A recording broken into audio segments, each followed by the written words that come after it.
ಅವನನ್ನು ನಂಬಿರುವ ಇಡೀ ಸಂಸಾರವನ್ನೇ ಹಾಳು ಮಾಡಿಬಿಡುತ್ತದೆ. ಭಾರತದಂಥ ದೇಶದಲ್ಲಿ ಮಹಿಳೆಯರ ಪರಿಸ್ಥಿತಿ ಎಂದಿಗೂ ಕೂಡ ಶೋಚನೀಯವಾಗಿರುವುದನ್ನು ಗಮನಿಸಬಹುದು. ಮನೆ ಮಾರಿಕೇರಿ ಇಸ್ಪೀಟು ಆಡಿ ಪಾಪರಾದ ಶೇಷಪ್ಪನನ್ನು ಅಣ್ಣ ತಮ್ಮಂದಿರು ದೂರ ಮಾಡಿದರು. ಹಿರಿಯರು ಬಾಯಿ ನೋಯುವವರೆಗೂ ಬುದ್ಧಿವಾದ ಹೇಳಿದರು. ಹೆಂಡತಿ ವೆಂಕಮ್ಮ ಈ ಚಾಳಿ ಬೇಡವೆಂದು ಗೋಗರೆದರು. ಬಾವಿ ಹಾರುವೆನೆಂದರು. ಹಾರು ಮುತ್ತೈದೆ ಸಾವಿತ್ರಿಯಾಗಿ ನನ್ನ ಕಣ್ಣ ಮುಂದೆಯೇ ಹೋಗು, ಚೆನ್ನಾಗಿ ತಿಥಿ ಮಾಡುತ್ತೇನೆ ಎಂದ ಶೇಷಪ್ಪ. ಯಾವ ಗುಡ್ಡು ಬೆದರಿಕೆಗೂ ಪ್ರಯೋಜನವಿಲ್ಲವೆಂದು ಎಲ್ಲರೂ ಅರಿತರು. ಕಡೆಗೆ ವೆಂಕಟಮ್ಮನ ಕೆಂಪಿನ ಮಾಂಗಲ್ಯಗಳು ಮಾರವಾಡಿಯ ಅಂಗಡಿ ಸೇರಿದವು. ಹೆಂಡತಿಗೆ 4 ಗುದಮುರಿಗೆ ಹೇರಿ ಕಿತ್ತುಕೊಂಡಾಗ ವಯಸ್ಸಿಗೆ ಬಂದ 3 ಮಂದಿ ಹೆಣ್ಣು ಮಕ್ಕಳು, ಕಿರಿಯ ಒಬ್ಬನೇ ಮಗ ಶಂಕರನು ಗೋಳ ಎಂದು ಅತ್ತರು. ಅತಿವೃತ ವೆಂಕಟಮ್ಮನ ಸಹನೆಯೂ ಒಮ್ಮೆನೆ ಸ್ಫೋಟವಾಯಿತು. ಮನೆ ಹಾಳು ಮುಂಡೆ ಮಗನೇ, ತಗೊಂಡ್ ಹಾಳಾಗೋಗು, ನೆಗೆದು ಬಿದ್ದೋಗು ಎಂದು ಇಡೀ ಶಾಪ ಹಾಕಿದಳು. ಊರ ಹೊರಗಿನ ಗರಡಿ ಮನೆಯಲ್ಲಿ ಶೇಷಪ್ಪ 3 ಎಲೆ ಆಟ ಆಡುವಾಗ ವೆಂಕಮ್ಮ ಅಳುತ್ತಾ ದೇವರ ಮುಂದೆ ಕೂತು ಅರಿಶಿನ ದಾರಕ್ಕೆ ಅರಿಶಿನದ ಕೊನೆ ಕಟ್ಟಿ ಕೊರಳಿಗೆ ಕಟ್ಟಿಕೊಂಡಳು. ತಾನು ಬದುಕಿರುವಾಗಲೇ ಓಲೆ ಮಾಂಗಲ್ಯ ಕಿತ್ತು ಇದುವೇ ವೇಷ ಕೊಟ್ಟನಲ್ಲ ಎಂದು ಮನಸ್ಸಿಗೆ ಕಿರಿಕಿರಿಯಾದರೂ ಸಿಟ್ಟಿನ ಆವೇಶದಲ್ಲಿ ತಾನು ಗಂಡನನ್ನು ಈ ರೀತಿ ಬಯಬಾರದಾಗಿತ್ತು ಎಂದು ಅತೀವ ವ್ಯಥೆಪಟ್ಟಳು. ಮನೆಯಲ್ಲಿ ಮದುವೆಗೆ ಬೆಳೆದ ನಿಂತ 15, 13 ವರ್ಷದ 3 ಹೆಣ್ಣು ಮಕ್ಕಳು, 10 ವರ್ಷದ ಶಂಕರ. ಮಕ್ಕಳ ಯೋಚನೆಯೇ ಇಲ್ಲದೆ ಶೇಷಪ್ಪ ನಿಶ್ಚಿಂತನಾಗಿ ಇಸ್ಪೀಟು ಆಡಿಕೊಂಡಿದ್ದಾನೆ. ಮುತ್ತಾತನ ಕಾಲದ ಪಟೇಲಿಕೆಯೊಂದೇ ಜೀವನಕ್ಕೆ ಆಧಾರ. ಹನಿ ಕಾಲಕ್ಷೇಪ. 3-4 ವರ್ಷದ ಇರಸಾಲು ಕಂದಾಯದ ಹಣವನ್ನೆಲ್ಲ ಸ್ವಾಹ ಮಾಡಿ ಸುಳ್ಳು ಲೆಕ್ಕ ಬರೆದಿಟ್ಟಾಯಿತು. ಶಾನುಭೋಗರು ಹಲವು ಬಾರಿ ಎಚ್ಚರಿಸಿದರು. ಮನೆಯಲ್ಲಿ ಮದುವೆಗೆ ಬಂದ ಹೆಣ್ಣು ಮಕ್ಕಳನ್ನು ಇಟ್ಕೊಂಡು ಇದೆಂತ ಹುಡುಗಾಟ ನಿಂದು, ಒಂದು ಇತಿಮಿತಿ ಬೇಡವೇ? ಆ ಪುಣ್ಯಾತ್ಗಿತ್ತಿ ಆಗೋ ಹೊತ್ತಿಗೆ ನಿನ್ನ ಕೈಲಿ ಏಕ್ತಾಳೆ 3 ವರ್ಷದ ಬಾಕಿ ಎಲ್ಲ ತಂದು ಕಟ್ಟು ಮೊದ್ಲು. ಇಲ್ದೆ ಹೋತ ಕೈಗೆ ಕ್ವಾಳ ಹಾಕಿಸ್ಕೊಂಡು ಜೈಲಿಗೆ ಹೋದೀಯಾ ಎಂದು ಬುದ್ಧಿವಾದ ಹೇಳಿದರು. ಶೇಷಪ್ಪ ಭದ್ರವಾಗಿ 2 ಚಿಟಿಕಿ ನಶ್ಯ ಮೂಗಿಗೇರಿಸಿ ಕೈ ಕೊಡವಿದ. ನನ್ನ ಹೆಂಡತಿ ಮಕ್ಕಳ ಯೋಚನೆ ಯಾರಿಗೂ ಬೇಡ, ನಿಮಗ್ಯಾಕೆ ಅದರ ಚಿಂತೆ? ಇರಸಾಲಿನ ಬಾಕಿ ಗೀಕಿ ಎಂತದೂ ಇಲ್ಲ, ಎಲ್ಲ ಲೆಕ್ಕ ಚುಕ್ತ ಆಗಿದೆಯಲ್ಲ. ಅದ್ಯಾವೋನು ನನ್ನ ಜೈಲಿಗೆ ಕಳಿಸ್ತಾನೆ, ನೋಡ್ಕೊಂತೀನಿ ಎಂದು ಹೆಗಲ ಮೇಲೆ ಟೆವೆಲ್ಲು ಎದ್ದು ಹೋದ. ನಿನ್ನ ಹಣೆಬರ ಇಷ್ಟೇ, ಸೈ ಹಾಳಾಗು ಎಂದು ಶಾನುಭೋಗರು ಹೊರಟರು. ಯಾತಕ್ಕೂ ಏಸದವ ಇವಾಗೆ ಜೈಲು ಒಂದೇ, ಮನೆಯೂ ಒಂದೇ. ಆ ಮಕ್ಕಳು ಮರಿ ಆ ಹೆಂಗ್ಸಿನ ನೋಡಿದ್ರೆ ಸಂಕಟವಾಗುತ್ತೆ ಎಂದುಕೊಂಡಿತು ಅವರ ಮನಸ್ಸು. ಅಮಾವಾಸ್ಯೆ ಮರುದಿನ ಮೀನಾಕ್ಷಿ ಅಮ್ಮನವರ ದೇವಸ್ಥಾನದ ಬಾಗಿಲು ಹಾರ ಹೊಡೆದಿತ್ತ. ಅಮ್ಮನವರ ವಿಗ್ರಹದ ಮೇಲಿನ ಸುಮಾರು 3,000 ರೂಪಾಯಿಗಳ ಆಭರಣ ಕಳುವಾಗಿ ಹೋಗಿದೆ. ಅರ್ಚಕ ಸುಬ್ಬ ಶಾನುಭೋಗರ ಮುಂದೆ ಬಂದು ಬಾಯಿ ಬಡಿದುಕೊಂಡು ಹೆದರಿಯ ಅತ್ತು ಕಂಗಾಲಾದ. ದೇವಸ್ಥಾನದ ಬೀಗದ ಕೀ ಇದ್ದದ್ದು ಶಾನುಭೋಗರ ಹತ್ತಿರ. ಸುಬ್ಬು ಹೊರಜಗಲಿನಲ್ಲೇ ಮಲಗಿದ್ದಾನೆ. ಆದರೆ ಲಕ್ಷಣವಾಗಿ ಬೀಗ ತೆಗೆದೇ ಒಡವೆ ಒಯ್ದಿದ್ದಾರೆ. ಊರ ತುಂಬಾ ಗದ್ದಲ, 100 ಊಹೆಗಳು ಹಾರಾಡಿದವು. ಶೇಷಪ್ಪನು ಗುಂಪಿನಲ್ಲಿ ತೂರಿ 4 ಮಾತನಾಡಿದ. ಸಂಪನ್ನರ ಗುಂಪು. ಬೀಗದ ಕೈ ಶಾನುಭೋಗರ ಮೇಲೇನೆ ಬೆಚ್ಚಗೆ ಕೂತಿದೆ. ಇಲ್ಲಿ ಬೀಗ ತೆಗೆದರೆ ಇದು ಒಂದು ಒಡವೆ ಸೈ. ನಾವು ಕಂಡು ಕೇಳಿ ಪುಂಡರು, ನಮಗ್ಯಾಕೆ ಬಿಡಿ ಈ ಸುದ್ದಿ. ಶಾನುಭೋಗರಿಗೆ ತಟ್ಟನೆ ಏನೋ ಹೊಳೆದಂತಾಯಿತು. ಸುಮ್ಮನೆ ಚರ್ಚೆ ಯಾಕೆ, ಪೊಲೀಸಿಗೆ ಚದುರಿಸಿದರು. ಗುಮಾನಿ ಮೇಲೆ ನಡೀರಿ ಎಲ್ಲ ಮನೆಗೆ ಎಂದು ಎಲ್ಲರನ್ನು ಚದುರಿಸಿದರು. ಗುಮಾನಿ ಮೇಲೆ 3-4 ಮಂದಿಯ ಹೆಸರು ಸೂಚಿಸಿದರು ಸಬ್ ಇನ್ಸ್ಪೆಕ್ಟರ್ ಅಲ್ಲಿ. ಶೇಷಪ್ಪನಿಗೆ ವಿಚಾರ ತಿಳಿಯುವುದು ತಡವಾಗಲಿಲ್ಲ.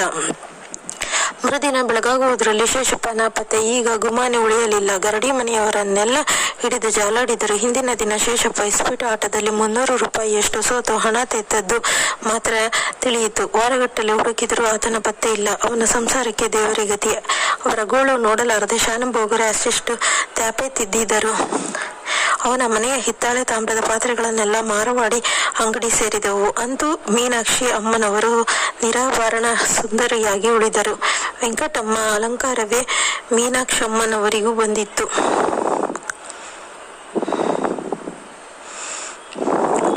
ಶೇಷಪ್ಪ ಇನ್ನು ಕೈಲಿರುವ ಹಣ ನುಣ್ಣಗೆ ಖರ್ಚಾಗುವವರೆಗೂ ಮನೆಗೆ ಬರುವುದಿಲ್ಲವೆಂದು ಎಲ್ಲರಿಗೂ ಖಚಿತವಾಯಿತು. ವೆಂಕಮ್ಮ ಮಕ್ಕಳಿಗಾಗಿ ಜೀವ ಬಿಗಿ ಹಿಡಿದಳು. ಅವಮಾನವೆಂಬುದು ಆಕೆಯ ಬದುಕಿನ ತುಂಬ ವ್ಯಾಪಿಸಿ ಮನೆಯಿಂದ ಹೊರಗೆ ತಲೆ ಎತ್ತದಂತಾಯಿತು. ಊರ ಹೆಂಗಸು ಬಂದು ಮುಖ ಮುಚ್ಚಿ ಅಳುವ ಆಕೆಗೆ ಮಕ್ಕಳಿಗೆ ಸಮಾಧಾನ ಹೇಳಿದರು. ಹೋಗ್ಲಿ ಬಿಡು, ಪೀಡೆ ಕಳೆಯಿತು. ಇಷ್ಟು ದಿನ ಅವ ನಿನ್ನ ಬಾಳಿಸಿದ್ದು ಅಷ್ಟರಾಗೆ ಇದೆ. ಉದ್ದಕ್ಕೂ ಅವನ ಹಣೆ ಬರಹ ಅಷ್ಟೇ ಆತು. ಇರ್ತಾನೆ ಭೂಮಿ ಮೇಲೆ ಒಂದು ಕಡೆ. ಇನ್ನೂ ಅವ ಸಿಕ್ಕಿದ್ರು ಜೈ, ಇಲ್ಲಾಗಿ ಇರೋದೇ ಸೈ. ಹಾಳಾಗಿ ಹೋಗಲಿ. 4 ಜನರ ಬಾಯಲ್ಲಿ ಇದೇ ಮಾತು ಬಂದಿದ್ದರಿಂದ ವೆಂಕಮ್ಮ ತುಸು ಸಮಾಧಾನ ತಳೆದಳಾದರೂ 4 ಮಕ್ಕಳನ್ನು ಕಟ್ಟಿಕೊಂಡು ಬರಿಗೈಯಲ್ಲಿ ಜೀವನ ನಡೆಸುವುದು ಹೇಗೆ ಎಂಬ ಚಿಂತೆ ಹಗಲಿರುಳು ತಲೆ ತಿಂದಿತು.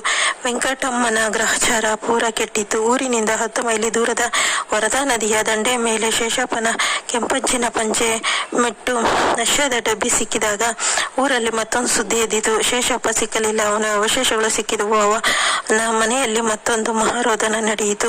ಊಹೆಗಳಲ್ಲಿ 4 ಬಗೆಯಾಯಿತು. ಅವನು ಬೇಕಾಗಿಯೇ ಅವುಗಳನ್ನು ಅಲ್ಲಿ ಉಳಿಸಿ ಪರಾರಿಯಾಗಿರಬೇಕು. ಎಂತಹ ಕೂತು ಬಂದರೂ ಆತ್ಮಹತ್ಯೆ ಮಾಡಿಕೊಳ್ಳುವವನ ಅಂತಹ ಏಡಿ ಅವನಲ್ಲ. ಗಟ್ಟಿಪಿಂಡ ಸ್ನಾನಕ್ಕೆಂದು ಇಳಿದು ಮುಳುಗಿ ಸತ್ತಿರಬಹುದು. ಹತ್ತಿರದಲ್ಲಿಯೇ 3-4 ಸೆಳವಿನ ಮಡುಗಳಿವೆ. ಮತ್ತೊಂದು ಎಂತಹ ಆಳದ ಸೆಳೆತದ ಒಳಲಲ್ಲೂ ಈಜಬಲ್ಲ ಶೇಷಪ್ಪ ಮುಳುಗುವುದಾದರೂ ಹೇಗೆ? ಎಷ್ಟು ಚಿಂತಿಸಿದರೂ ವಿಷಯ ಕಗ್ಗಂಟಾಗಿ ಉಳಿಯಿತು. ಜೀವ ಸಹಿತವಾಗಿಯೂ ಶೇಷಪ್ಪ ಸಿಕ್ಕಲಿಲ್ಲ. ಹಾಗಾದರೆ ಎಲ್ಲೋ ದೂರ ಓಡಿ ಹೋಗಿರಬೇಕು. ಊರಿನವರಿಗೊಂದು ಸುದ್ದಿ ಗುಳ್ಳು, ಅವನ ಮನೆಯವರಿಗೊಂದು ಗೋಳು. ಶಾನುಭೋಗರಿಗೆ ತಲೆ ಕೆಟ್ಟು ಹೋಯಿತು. ಮತ್ತೆ 10 ದಿನದಲ್ಲಿ ಮತ್ತೊಂದು ಸುದ್ದಿ. ಶೇಷಪ್ಪ ಅವನ ಬಟ್ಟೆ ಬಿಟ್ಟು ಇಟ್ಟಲಿಂದ 1 ಮೈಲು ದೂರದಲ್ಲಿ ಕೊಳೆತು ಊದಿ ನೀನ ಮೊಸಳೆ ಕಿತ್ತು ತಿಂದ ಗಂಡು ದೇಹ 1-2 ಒಂದೆಗಳ ನಡುವೆ ಸಿಕ್ಕಿಕೊಂಡಿದ್ದು ದೊರಕಿತು. ಆದರೆ ಅದು ಶೇಷಪ್ಪನ ಶವ ಎಂದು ಗುರುತು ಹಿಡಿಯಲು ಸಾಧ್ಯವೇ ಇರಲಿಲ್ಲ. ಎಲ್ಲ ಚಿಂದಿಯಾಗಿ ವಿಕಾರವಾಗಿತ್ತು. ಅದನ್ನು ಮನೆಯವರಿಗೆ ತೋರಿಸಲಿಲ್ಲ. ಪಂಚೆ ಮೆಟ್ಟು ನಶ್ಯದ ಡಬ್ಬಿಗಳ ಗುರುತು ಊರಿಯವರಿಗೆಲ್ಲ ಇತ್ತು. ಆದರೆ ಆ ಕೊಳೆತ ಶವ ಅವನದೆಂದೇ ಹೇಳುವುದಕ್ಕೆ ಮಾತ್ರ ಯಾವ ಆಧಾರವೂ ಇಲ್ಲ. ಶವದ ಸೊಂಟದಲ್ಲಿ ಇದ್ದ ಬೆಳ್ಳಿ ಉಡುದಾರ ಒಂದು ಮಾತ್ರ ಶಾನುಭೋಗರನ್ನ ಸಂದಿಗ್ಧದಲ್ಲಿ ಹಾಕಿತು. ಬಾಲ್ಯದಿಂದಲೂ ಒಂದೇ ಊರಿನಲ್ಲಿ ಹುಟ್ಟಿ ಬೆಳೆದವರಾಗಿರುವುದರಿಂದ ಅನೇಕ ಬಾರಿ ಹೊಳೆಯಲ್ಲಿ ಸ್ನಾನ ಮಾಡುವಾಗ ಅವರು ಆ ಉಡುದಾರವನ್ನು ನೋಡಿದ್ದಾರೆ. ಆದರೆ ಅದೇ ಬಗೆಯ ಉಡುದಾರ ಅನೇಕರ ಸೊಂಟದಲ್ಲಿ ಇತ್ತು. ಅದೂ ಅಲ್ಲದೆ ಈ ಜುಜುಕೋರ ಶೇಷಪ್ಪ ಇಷ್ಟು ದಿನ ಈ ಬೆಳ್ಳಿ ಚೂರನ್ನು ಸೊಂಟದಲ್ಲಿ ಉಳಿಸಿಕೊಂಡಿದ್ದಾನೆಂಬುದು ನಂಬುವುದಕ್ಕಾಗುವುದಿಲ್ಲ. ಕಡೆಗೆ ಗಟ್ಟಿ ಮನಸ್ಸು ಮಾಡಿ ಅದನ್ನು ವೆಂಕಮ್ಮನಿಗೆ ತೋರಿಸಿದರು. ಆಕೆ ಹಣೆ ಚಚ್ಚಿಕೊಂಡು ಹತ್ತಲು ಉಡಿದಾರ ಕೊನೆಯವರೆಗೂ ಅವರ ಸೊಂಟದಲ್ಲಿತ್ತೆಂದು ಆ ಉಡಿದಾರ ಅವನದೇ ಎಂದು ಆಕೆ ಹೇಳಿದಳು. ಮಾರವಾಡಿ ಅಂಗಡಿಯಲ್ಲಿ ಅವನ ಉಡಿದಾರ ವಿನಃ ಮತ್ತೆ ಅವನ ಮನೆಯ ಪಾತ್ರೆ ಪಗಡ ಮಾಂಗಲಿ ಎಲ್ಲ ಇವೆ. ಸಂಶಯ ಉಳಿಯಲಿಲ್ಲ. ಅವನ ಸಂಸಾರ ನೋಡಿ ಊರಿಗೆಲ್ಲ ದುಃಖ. ಆದರೆ ವೆಂಕಮ್ಮ ಮಾತ್ರ ಅವನು ಸತ್ತಿದ್ದಾನೆಂದು ಒಪ್ಪಿಕೊಳ್ಳಲಾರಳು. ತಾನು ವಿಧವೆಯ ವೇಷ ತಳೆಯಲು ಅವಳಿಂದ ಆಗಲಿಲ್ಲ. ಊರಿನ ಹುಡುಕರು ಮೋಟರು ಸಂಪ್ರದಾಯಸ್ಥರು ಬಂದು ಅವಳಿಗೆ ವಿವೇಕ ಹೇಳಿದರು, ಕನಿಕರ ತೋರಿದರು. ವೆಂಕಮ್ಮ ತೀರಾ ಕಲ್ಲಾದಾಗ ಅವಳಿಗೆ ರೌರವ ನರಕದ ದರ್ಶನ ಮಾಡಿಸಿ ಆಕ್ಷೇಪಿಸಿದರು. ಆಕೆ ಅಣ್ಣನು ಬಂದು, ನೀನು ಹೀಗೆ ಇದ್ದರೆ ನಿನ್ನ ಈ 3 ಜನ ತ್ರಿಪುರ ಸುಂದರಿಯರಿಗೆ ಲಗ್ನಗುವುದು ಹೆಂಗೆ? ಅವ ಇದ್ದು ನಿನ್ನ ಪ್ರಾಣ ತಿಂದ, ಈಗ ಸತ್ತ ಪ್ರಾಣ ತಿಂದ ಅದಾನೆ. ಈಗ ನಾವು ಹುಡುಗನ ಹೆಸರಿನಾಗೆ ಕರ್ಮ ಮಾಡಬೇಕು ಬಿಡಬೇಕು? ನೀನೇ ಹೇಳು ಎಂದು ದೊಡ್ಡ ಪ್ರಶ್ನೆಯನ್ನು ಮುಂದಿಟ್ಟು ಕೂತ. ದಿಕ್ಕೆಟ್ಟ ಸಂಸಾರ, ಒಪ್ಪತ್ತು ಗಂಜಿಗೂ ಗತಿ ಇಲ್ಲ.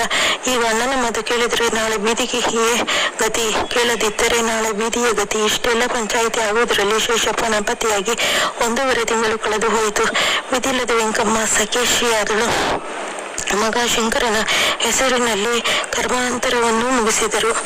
ಈ ಅವಸ್ಥೆಯಲ್ಲಿ ಈ ಕೊಂಪೆಯಲ್ಲಿ ತಾನಿರಲಾರೆ ಎಂದು ಅಣ್ಣನ ಮುಂದೆ ಗೋಳಾಡಿದಳು ವೆಂಕಮ್ಮ. ಅದು ನಿಜವೆನಿಸಿತು ಆತನಿಗೆ.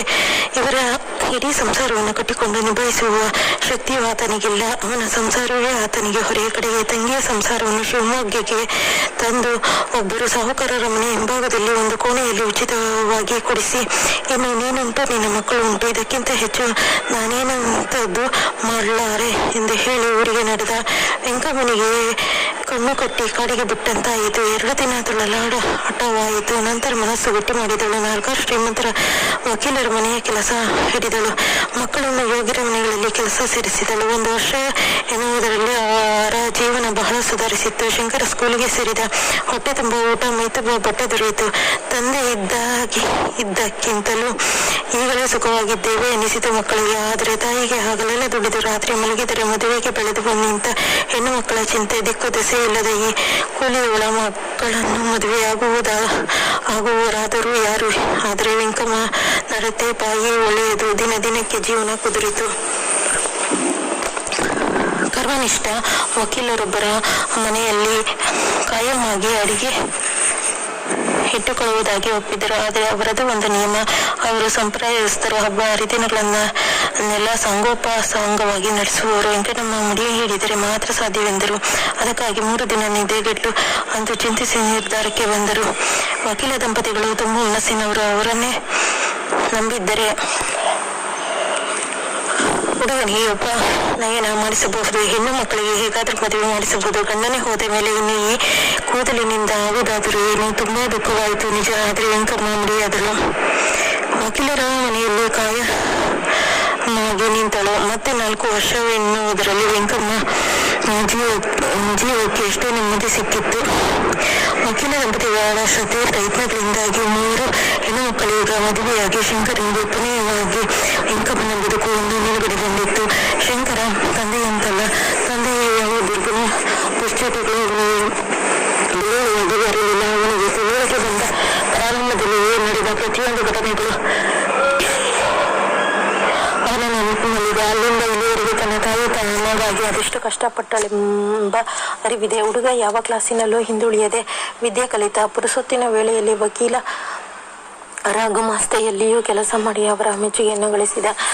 ಅವನ ವಿದ್ಯಾಭ್ಯಾಸ ಮುಗಿದು ಪ್ರಾಯಕ್ಕೆ ಬರುವ ವೇಳೆಗೆ ವೆಂಕಮ್ಮನಿಗೆ ಮನಸ್ಸು ಹಗುರವಾಗಿತ್ತಾದರೂ ದೇಹದಲ್ಲಿ ದಣಿವು ಪ್ರಾರಂಭವಾಗಿತ್ತು. ಮಗನಿಗೊಂದು ಕೆಲಸವಾದರೆ ತಾನು ಈ ವೃತ್ತಿಯಿಂದ ನಿವೃತ್ತಿ ಹೊಂದಬಹುದೆಂದು ಮನಸ್ಸು ಬಯಸುತ್ತಿದ್ದಾದರೂ ಬಾಯಿ ಬಿಟ್ಟು ಮಾತ್ರ ಹೇಳಲಿಲ್ಲ. ತನ್ನ ಅನಾಥ ಸಂಸಾರಕ್ಕೆ ಆಶ್ರಯ ನೀಡಿದವರು ವಕೀಲ ದಂಪತಿಗಳು ಈಗ ರೆಕ್ಕೆ ಬಂದೊಡನೆ ಪುರನೆ ಹಾರಿ ಹೋಗುವುದೆಂದರೆ ಕೃತಜ್ಞತೆಯಾಗುತ್ತದೆ ಎಂದು ಮಾತನಾಡಲಿಲ್ಲ. ಎಂದಿನಂತೆ ಕೆಲಸ ಮಾಡಿಕೊಂಡು ಬಂದಳು. ಶಂಕರನಿಗೆ ಕೆಲಸ ಸಿಕ್ಕಿದ್ದು ಮಾತ್ರ ಬೆಂಗಳೂರಿನಲ್ಲಿ. ಅಂದಿನ ಪರಿಸ್ಥಿತಿಯಲ್ಲಿ ಸುಖ ಜೀವನ ನಡೆಸಿ